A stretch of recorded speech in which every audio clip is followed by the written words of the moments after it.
दर्जनों भाषा, सैकड़ों विधि, हजारों विधान है, जो जोड़कर सबको साथ रखे वो हमारा संविधान है। तो हेलो फ्रेंड्स, आज हम देखेंगे मेकिंग ऑफ आवर कॉन्स्टिट्यूशन, यानी हमारा संविधान बना कैसे। तो सबसे पहले यहाँ हमारे दिमाग में एक प्रश्न आता है कि संविधान है क्या।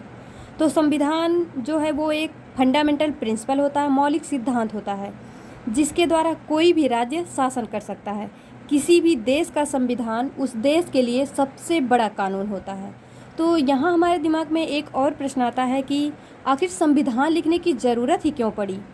तो कोई भी देश जिसका ना कोई रूल्स हो ना रेगुलेशन हो, वो 1 से 2 साल से ज़्यादा नहीं चल सकता है। तो हमारे देश को चलाना कैसे है, हमारे देश की सरकारें काम कैसे करेंगी, यही सब ज़रूरत है हमारे संविधान को लिखने की। तो हम देखते हैं, जब हमारा देश 15 अगस्त 1947 को आज़ाद हुआ तो उस समय अंग्रेज़ों ने हमारे लिए संविधान बनाए, लेकिन अब सवाल ये था कि उस संविधान को चलाया कैसे जाए। तो इसके पहले हम ये देखेंगे आखिर संविधान जो ये है, इसको किसने सबसे पहले बोला कि हाँ संविधान होना चाहिए। आखिर मतलब संविधान का विचार आया कहाँ से संविधान बनाने का। तो फर्स्ट टाइम 1934 में, यानी 1934 में एम.एन. रॉय ने कहा कि हाँ हमारे देश का एक संविधान होना चाहिए। और 1935 में आईएनसी यानी इंडियन नेशनल कांग्रेस ने भी ऑफिशियली डिमांड किया संविधान के लिए। और आईएनसी के बिहाफ पे ही पंडित जवाहरलाल नेहरू ने भी 1938 को कॉन्स्टिट्यूशन के लिए डिमांड किया। और 1940 में इस डिमांड को फाइनली एक्सेप्ट कर लिया गया ब्रिटिश गवर्नमेंट के द्वारा। लेकिन अब यहाँ पे 1942 में ब्रिटिश मंत्रिमंडल के सदस्य स्टैनफोर्ड क्रिप्स ने ब्रिटिश सरकार के साथ एक मसौदा प्रस्ताव के साथ भारत आए। लेकिन फ्रेंड्स, उसी समय हमारा वर्ल्ड वार 2 चल रहा था। तो उन्होंने ये कहा, यानी स्टैनफोर्ड क्रिप्स ने ये कहा कि स्वतंत्र संविधान तैयार करने पर वर्ल्ड वार 2 के बाद अपनाया जाएगा। लेकिन इस प्रस्ताव को मुस्लिम लीग ने अस्वीकार कर दिया। आखिर क्या रीज़न था कि मुस्लिम लीग ने इसको अस्वीकार कर दिया। अब यहाँ पे मुस्लिम लीग जो है वो ये चाहते थे कि हमारे लिए एक अलग संविधान बनाया जाए। तो हमारा जो वर्ल्ड वार 2 है वो 1939 से 1945 तक चला। फिर उसके बाद जब वर्ल्ड वार 2 ख़त्म हुआ, फिर कैबिनेट मिशन योजना जो कि 1946 में आया। तो 1946 में लॉर्ड एटली ने अपने कुछ मेंबर्स को भेजा कॉन्स्टिट्यूंट असेंबली यानी संविधान सभा को सेटअप करने के लिए। उसमें 3 मेंबर थे जो कि थे lord Pethick Lawrence, sir Stafford Cripps and mister A B. Alexander. तो फ्रेंड्स, कैबिनेट मिशन योजना का उद्देश्य क्या था।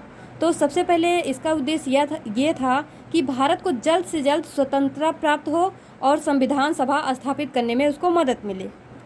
लेकिन इसका ये भी एक उद्देश्य था कि जो मुसलमानों ने बोला कि जो मुस्लिम लीग ने बोला कि हमको एक अलग संविधान दिया जाए, मतलब कैबिनेट मिशन योजना ने इस दावे को खारिज कर दिया। और कैबिनेट मिशन ने देश के लिए संविधान तैयार करने की जिम्मेदारी संविधान सभा को दी। और संविधान सभा के सदस्यों का चुनाव प्रांतीय विधान सभाओं द्वारा किया जाना तय हुआ। तो फ्रेंड्स, यहाँ पे और हमारे दिमाग में एक सवाल आता है कि आखिर ये सभा क्या होती है। जैसे हम पढ़े हैं ना संविधान सभा, ये सभा क्या होती है। सभा एक वो मतलब एक स्थान है जहाँ पे अलग अलग विचारों के लिए लोग एकत्रित होते हैं और वहाँ पे किसी भी टॉपिक के बारे में अपने अपने विचार देते हैं कि हाँ ये चीज़ ऐसे होनी चाहिए, ऐसे होनी चाहिए। तो भारत की संविधान सभा का गठन कैबिनेट मिशन द्वारा नवंबर 1946 में किया गया। ये हमारा सबसे इम्पोर्टेंट प्रश्न होता है कि भारत की संविधान सभा का गठन किस मिशन के द्वारा किया गया। तो इसका गठन कैबिनेट मिशन के द्वारा किया गया। तो फ्रेंड्स, जब हमारे संविधान सभा का गठन हुआ तो हम वहाँ पे ये भी देखते हैं कि उस समय 11 गवर्नर प्रोविंसेस थे और प्रिंसली स्टेट थे, 4 ब्रिटिश कमिश्नरीज थे। तो अब तो हमारा कॉन्स्टिट्यूंट असेंबली बन ही गया। तो वहाँ पे हम ये देखते हैं फिर कि जो है उसमें टोटल मेंबर थे 389। उसमें से इलेक्टेड जो थे वो 296 थे और प्रोविंस जो थे उसमें 292 और ब्रिटिश कमिश्नरीज 4 थे। और इसमें भी इंडियन नेशनल कांग्रेस के लिए 208, मुस्लिम लीग के लिए 73 और स्मॉल पॉलिटिकल पार्टीज 8, इंडिपेंडेंट 7 थे। और जो इसमें से नॉमिनेटेड थे यानी जिनको नामित किया गया था वो थे, उनकी संख्या थी 93।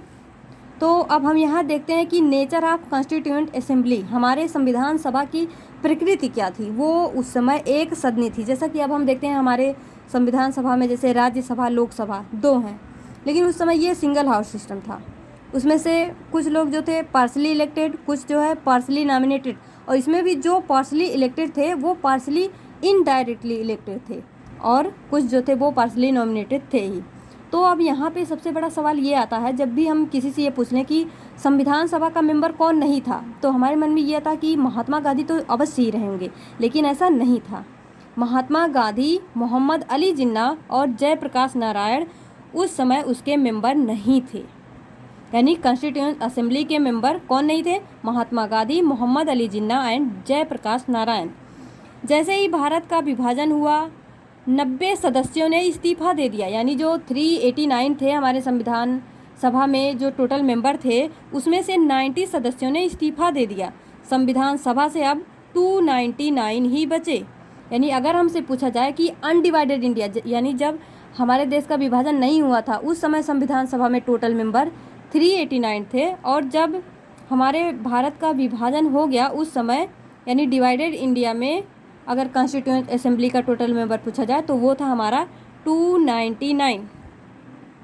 तो फ्रेंड्स, अब हम यहाँ पे देखते हैं कि अब संविधान सभा तो बनी गया, अब उसका वर्किंग क्या है, मतलब उसका काम क्या, वो कैसे काम करेगा। तो सबसे पहले यहाँ संविधान सभा की पहली बैठक 9 दिसंबर 1946, यानी संविधान सभा की पहली बैठक 9 दिसंबर 1946 को हुई। मुस्लिम लीग द्वारा बहिष्कार हुआ, वे अलग राज्य चाहते थे। इसमें से 211 सदस्यों ने भाग ही नहीं लिया। यानी जो ये 299 बचे थे उसमें से भी 211 सदस्यों ने भाग ही नहीं लिया। इस बैठक में अस्थायी अध्यक्ष यानी टेम्पोररी प्रेसिडेंट डॉक्टर सच्चिदानंद सिन्हा को बनाया गया, जो कि केवल 2 दिन के लिए थे। अब हमारा जो है दूसरा बैठक 11 दिसंबर 1946 को होता है, और उसमें प्रेसिडेंट ऑफ असेंबली यानी जो संविधान सभा के अध्यक्ष उस समय पे बनाए गए वो थे हमारे डॉक्टर राजेंद्र प्रसाद, और वाइस प्रेसिडेंट यानी उपाध्यक्ष बनाए गए हमारे संविधान सभा के वो थे हमारे, उसमें से 2 व्यक्ति थे, एक थे एस.सी. मुखर्जी एंड दूसरे थे टी.टी. कृष्णामाचारी, और संविधान सभा के सलाहकार बी.एन. राव को बनाया गया, और उस समय सेक्रेटरी बनाया गया H.B.R. अयंगर को। और हमारे संविधान सभा की तीसरी बैठक हुई 13 दिसंबर 1946 को। तो फ्रेंड्स, आज हम इतना ही पढ़ते हैं। बाकी अगर आपको वीडियो पसंद आया हो और इसके आगे भी आपको जानना है हमारे संविधान के बारे में, तो आप कमेंट सेक्शन में ज़रूर बता देना कि हाँ हमको पसंद आया, और इसके आगे भी हमको इस कहानी को जानना है कि आखिर हमारा संविधान बना कैसे, इसका कार्य क्या है, इसमें आगे और भी क्या क्या हुआ। Thank you.